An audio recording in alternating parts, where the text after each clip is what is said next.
Dear students, today good morning.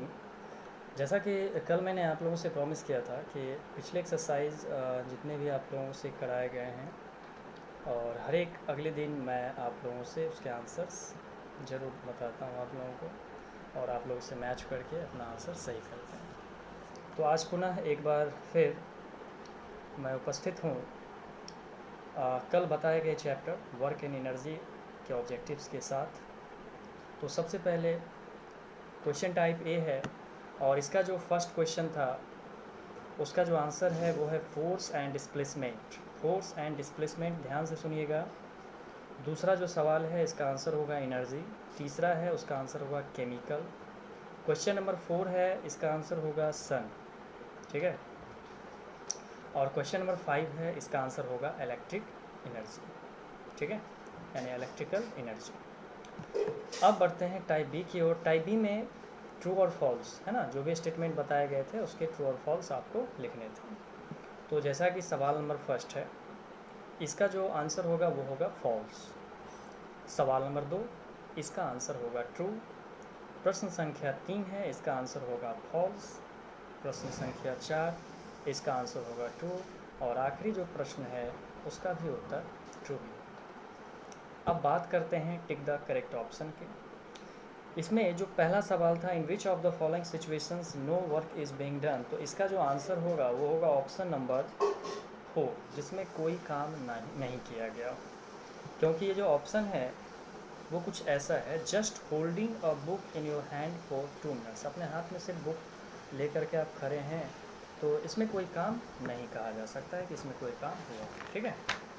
अब बढ़ते हैं क्वेश्चन नंबर 2 की ओर। द एबिलिटी और capacity of a body to do work is known as energy, है ना, ऑप्शन नंबर 3।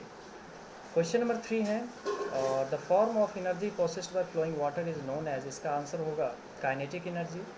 क्वेश्चन नंबर 4 है, the energy associated with wind is an example of potential energy. And 5 है, when a rubber band is stretched it can be said to have gain potential energy. ठीक है।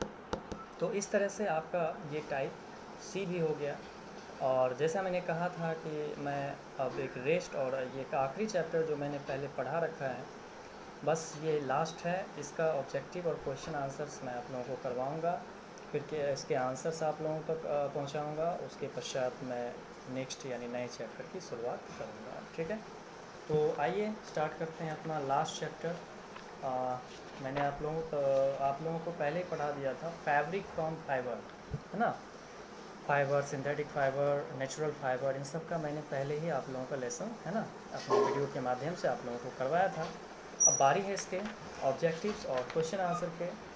तो सबसे पहले चलिए start करते हैं type A, fill in the blanks. इसमें पहला क्वेश्चन है, cotton plants grow well in dash soil, यानी कॉटन प्लांट्स जो है वो सबसे अच्छे तरीके से किस मिट्टी में उसकी उपज सबसे बेस्ट होती है, किस मिट्टी में सबसे ज़्यादा वो अच्छी पैदावार कर पाते हैं।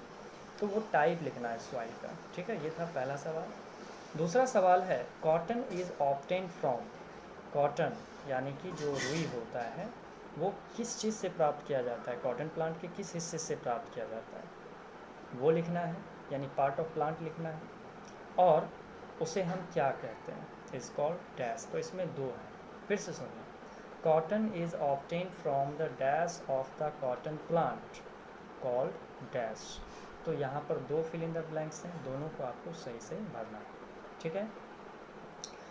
बढ़ते हैं क्वेश्चन नंबर 3 की ओर। The body coat of ship is called the dash, यानी कि भेड़, भेड़ के ऊपर जो उसके शरीर के ऊपर जो एक कोट है, जो खाल है बाल का, उसे हम क्या कहते हैं। ये था क्वेश्चन नंबर 3। अब बात करते हैं क्वेश्चन नंबर 4 की।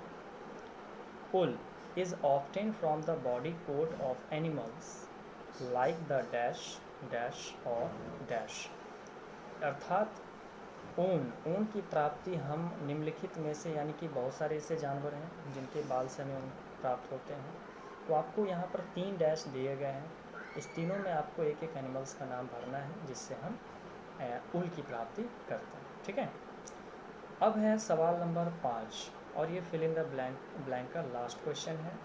Jute is obtained from the dash of jute plant. ध्यान से सुनिएगा, जूट, मैंने जब लेसन पढ़ा रहा था तभी मैंने इसका चर्चा किया था कि जो जूट है, जूट जो प्राप्त किया जाता है तो जूट प्लांट के किस हिस्से से, तो वो पार्ट आपको सिर्फ लिखना है। ठीक है, अब हम बढ़ते हैं टाइप बी की तरफ। ध्यान से सुनिए, यहाँ पर मैच द फॉलोइंग है, थोड़ा ये आप लोग ध्यान से अगर सुनेंगे तो आप लोग इससे पहले क्वेश्चन को नोट करेंगे फिर उसे मैच करेंगे। ठीक है, तो यहाँ पर मैच द फॉलोइंग में जैसा कि हम सब जानते हैं लेफ़्ट साइड में और राइट साइड में दोनों साइड कुछ ना कुछ लिखे रहते हैं, उसमें सही मैचिंग को आपको मैच करना होता है। तो जैसा कि क्वेश्चन नंबर 1 है फाइबर्स इनटू थ्रेड्स, ठीक है, उसके सामने आपको ए लिख करके उसमें लिखना है डाइंग।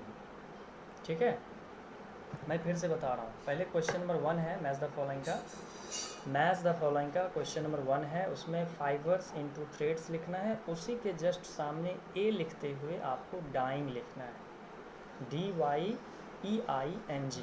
ठीक है, अब है सवाल नंबर 2, थ्रेड इनटू फैब्रिक। फिर से सुनिए, थ्रेड इनटू फैब्रिक, और उसके सामने ऑप्शन बी लिखना है और उसमें लिखना है फिनिशिंग।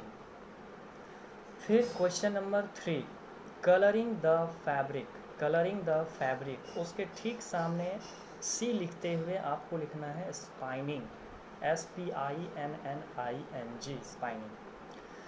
फिर सवाल नंबर 4 है मेकिंग पैटर्न्स ऑन फैब्रिक, उसके ठीक सामने डी लिखते हुए आपको लिखना है वेविंग। फिर आखिरी जो 5वां सवाल है making fabric smooth and shiny, उसके ठीक सामने आपको ई लिखना है और उसमें लिखना है प्रिंटिंग। अब आपको करना क्या है कि ए, जैसे मान लीजिए 1 है, अगर 1 का ऑप्शन नंबर बी है तो आपको 1 को बी से मिलाना है, 2 का ऑप्शन ए है तो ए से मिलाना है, इस तरह से आपको मैच द फॉलोइंग कंप्लीट करना है। तो जैसा कि मैंने क्वेश्चन भी लिखा दिया, उसके ऑप्शन भी लिखा दिए टाइप वाइज, अब आपको बस सही ऑप्शन ढूंढ के उसे मैच करना है, ये आपका टास्क है। अब हम बढ़ते हैं टाइप सी की ओर। ठीक है, टिक द करेक्ट ऑप्शन, इसमें है question number 1, which one of this is not a man made fibre, इसमें कौन सा मैन मेड फाइबर नहीं है। ऑप्शन नंबर फर्स्ट है नाइलॉन, ऑप्शन नंबर सेकंड है टेरिलेन, ऑप्शन नंबर सी है linen and option number D है रेयॉन। ठीक है, तो ये हो गया क्वेश्चन नंबर फर्स्ट। अब बात करते हैं क्वेश्चन नंबर 2 की। From the following the only incorrectly matched pair is, ठीक है, इसमें फर्स्ट ऑप्शन है सिल्क मलबरी, ऑप्शन नंबर 2 है jute stem, option number C है cotton seeds and option number D है coir outer covering of coconut. ये था आपका सवाल नंबर 2। अब बढ़ते हैं हम क्वेश्चन नंबर 3 की ओर। The process of pulling and twisting, ध्यान से सुनिएगा, the process of pulling and twisting of strands to make a fibre is known as, option ध्यान से सुनिए, प्रिंटिंग, स्पाइनिंग, वेविंग या फिर डाइंग। ये था क्वेश्चन नंबर 3। अब बढ़ते हैं क्वेश्चन नंबर 4 की तरफ। Weaving is done by using machine, ध्यान से सुनिएगा, weaving is done by using machines called, option number first तकली, ऑप्शन नंबर सेकंड चरखा, option number third loom and option number D है निडल्स। ठीक है, तो यहाँ पर जो ऑप्शन आपको सही लगे उसमें आप टिक लगाएंगे। अब इसका आखिरी सवाल है क्वेश्चन नंबर 5 है jute and cotton plants grow well respectively in, अब जैसे इसमें ऑप्शन नंबर ए है alluvial and black soil, option number B है black and alluvial soil, option number C है ब्लैक एंड ऑर्डिनरी सॉइल या option number D है ordinary and alluvial soil. तो यहाँ आपको जो ऑप्शन सटीक लगता है उसमें आप टिक लगाएंगे। ठीक है, अब बारी है क्वेश्चन टाइप डी की, जो कि शॉर्ट क्वेश्चन टाइप है और इसमें क्वेश्चंस के आंसर आपको काफ़ी छोटे रूप में लिखना होता है, ज़्यादा बड़ा नहीं करना है, संक्षेप में लिखना है। ठीक है, तो मैं बारी बारी से क्वेश्चन पढ़ूंगा, उसका अर्थ भी आपको बताऊंगा ताकि आप इजीली उसे बना सकें। तो आइए स्टार्ट करते हैं। क्वेश्चन नंबर 1 है टाइप डी का, पहला सवाल है how are clothes important for us, अर्थात कपड़े किस प्रकार से, कैसे हम लोगों के लिए महत्वपूर्ण है, ये आपका क्वेश्चन नंबर फर्स्ट है। ठीक है, अब आप इसे संक्षेप में, शॉर्ट में जैसे लिखना चाहें, अपने वर्ड में लिखें, ज़्यादा अच्छा है। ठीक है, इसमें किसी की हेल्प लेने की ज़रूरत भी, बेसिकली कपड़े की ज़रूरत क्यों होती है, कैसे होती है, वो आप यहाँ पर खुद सोच के लिख सकते हैं। क्वेश्चन नंबर 2 है define the term natural fibres. यहाँ पर आपको टर्म को डिफाइन करना है कि नेचुरल फाइबर, इस टर्म को आपको डिफाइन करना है, ठीक है, कि नेचुरल फाइबर किसे कहते हैं बेसिकली। उसके बाद question number 3, give 2 examples of plant fibres. आपको प्लांट फाइबर्स के 2 उदाहरण लिखने हैं, ठीक है। प्लांट फाइबर्स यानी पौधे से प्राप्त होने वाले फाइबर्स, इसके कोई भी 2 एग्जांपल्स लिख सकते हैं। जब मैंने चैप्टर पढ़ाया था तो आप लोगों से काफ़ी बार इसके बारे में जिक्र भी किया था, एनिमल फाइबर्स, प्लांट फाइबर्स, ठीक है, और ये दोनों नेचुरल फाइबर के उदाहरण थे। इसके अलावा मैंने बताया था मैन मेड या आर्टिफिशियल फाइबर्स, तो इसके भी एग्जांपल्स मैंने आप लोगों को बताए थे। तो बेसिकली यहाँ पर पूछा जा रहा है give 2 examples of plant fibres, you can easily write them.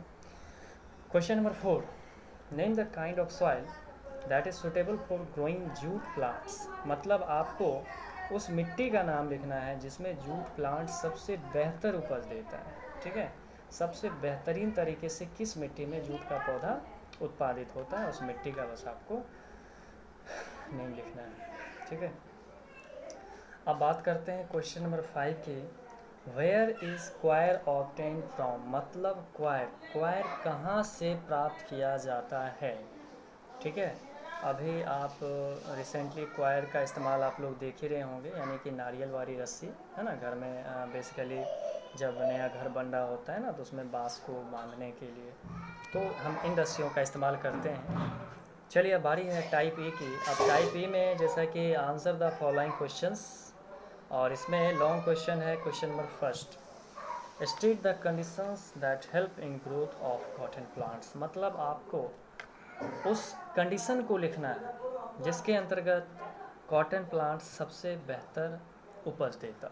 बस वो कंडीशंस, वो परिस्थिति आपको यहाँ पर नोट करना है, इसमें ज़्यादा कुछ करना नहीं आपको। इसके अलावा क्वेश्चन नंबर 2 है, why do we need to use fresh soil for cultivating jute plant every year. That means कि why do we need to use fresh soil for cultivating jute plant every year, यानी कि jute plant को उत्पादित करने के लिए प्रतिवर्ष हमें मिट्टी को फ्रेश क्यों करना पड़ता है, उसे तरोताज़ा क्यों बनाना होता है। State any 3 uses of jute, और जूट के मुख्य 3 उपयोग भी आपको यहाँ पर लिखने हैं। अब क्वेश्चन नंबर 3 की बारी है, give the difference between spinning and weaving. यानी स्पाइनिंग और वेविंग में क्या अंतर है, आप इसे पॉइंट बना करके 3 या 4 पॉइंट में दोनों के डिफरेंस लिखें तो ज़्यादा उम्दा और बेहतर होगा, ठीक है। फिर से सुनिए, give the difference between spinning and weaving. Spinning और वेविंग में मुख्य 3 अंतर या 4 अंतर, आप जितना लिख सकें आपको यहाँ पर लिखना है। चूँकि ये लॉन्ग क्वेश्चन है तो आपको क्वेश्चन के जो आंसर्स होते हैं थोड़ा एक्सप्लेन करके और थोड़ा बेहतर ढंग से लिखना होता है, ठीक है। अब बारी है क्वेश्चन नंबर 4 की।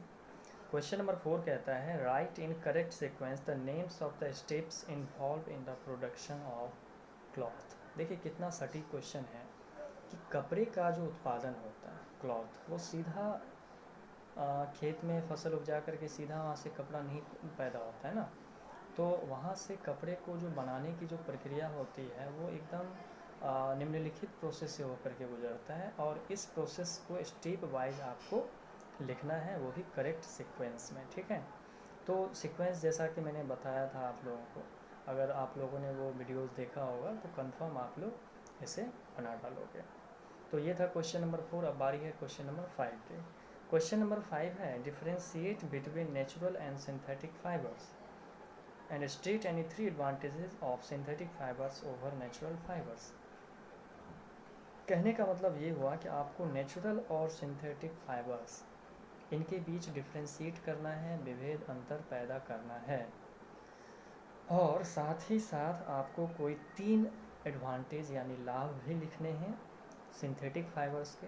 किसके बनस्पत, तो नेचुरल फाइबर्स की बनस्पत। जैसा कि मैंने बताया था सिंथेटिक फाइबर काफ़ी चीप होता है, सस्ता होता है, ये काफ़ी ज़्यादा मतलब कंफर्टेबल भी होता है, और ठंड में ये सबसे बेहतरीन माना जाता है इसका यूज़ करना। इसके अलावा इसमें रिंकल्स नहीं आते हैं, है ना, और बहुत सारे इसके अपने फ़ायदे हैं। तो इन्हीं सब को आपको दर्शाना है यहाँ पर। तो जैसा कि मैंने बताया कि सिंथेटिक फाइबर्स काफ़ी सस्ते होते हैं और इसके बनिस्बत आपका जो होता है नेचुरल फाइबर वो थोड़ा महंगा होता है। तो लोग कम पैसे में मतलब बेहतर चीज़ खरीदना पसंद करते हैं।